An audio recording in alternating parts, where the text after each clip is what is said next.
जय हिंद विवर्स। 2025 का बुकर पुरस्कार जो मिला है वो मिला है भारत के बानू मुश्ताक और दीपा भस्ती को। तो न्यूज़पेपर में एक बहुत ही खूबसूरत आर्टिकल है, heart lamp glows story collection wins the Booker prize for Banu and Deepa. तो जो बुक का नाम है वो है हार्ट लैम्प। बहुत ही खूबसूरत टाइटल है ये, हार्ट दिलों का लैम्प।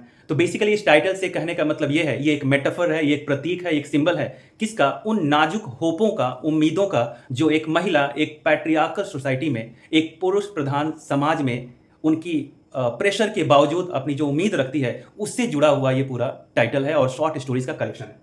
तो ये पेपर में ये दो पार्ट में ये आर्टिकल था। एंड दूसरा, इसी आर्टिकल से रिलेटेड एडिटोरियल में भी एक आर्टिकल था, स्टोरीज फ्रॉम द हार्ट। तो तीनों चीज़ों को मिला के हम बहुत ही खूबसूरत तरीके से इस पूरे आर्टिकल को समझने वाले हैं। सो बात करें ऑथर्स एंड उनके रोल्स की, तो जो ऑथर है वो है बानू मुश्ताक, जो कि राइटर है, वकील है और समाज सेवी है। दूसरे जो है दीपा भस्ती, वो एक ट्रांसलेटर है, बहुत ही उम्दा ट्रांसलेटर पार एक्सीलेंस, जिन्होंने अनुवाद में बहुत ही उत्कृष्टता हासिल की है।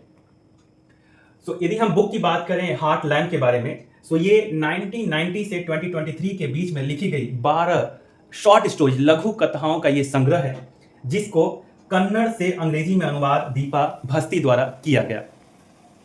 हिस्टोरिक फर्स्ट, एक बहुत ही ऐतिहासिक मोमेंट था हम सबके लिए कि किसी लघु कथा को यानी शॉर्ट स्टोरीज के कलेक्शन को पहली बार मिला यह बुकर पुरस्कार।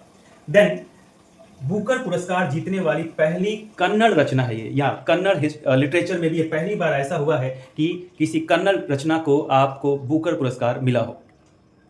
यदि हम इस बुक के थीम्स की बात करें और इम्पैक्ट की बात करें, तो कहा गया है कि यह संघर्ष और संवेदना की आवाज है। यह कहना है जूरी मेंबर्स का जो उस समय बुकर पुरस्कार को डिसाइड कर रहे थे।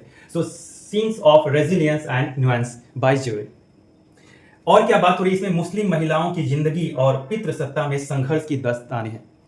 तो बात यह हो रही है कि stories of Muslim women lived experiences in patriarchy society. तो पुरुष प्रधान और मुस्लिम महिलाओं की जिंदगी, पितृसत्ता में संघर्ष की जो कहानियां हैं उसको इसमें दर्शाया गया है।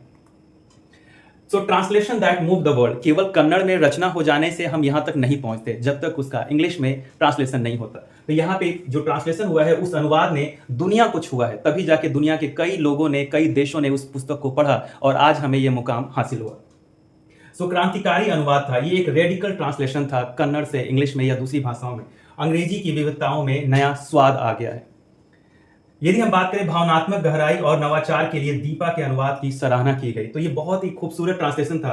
तो Bhasthi's work praise for emotional power and innovation, जो उन्होंने इनोवेशन लेके आया इस ट्रांसलेशन में।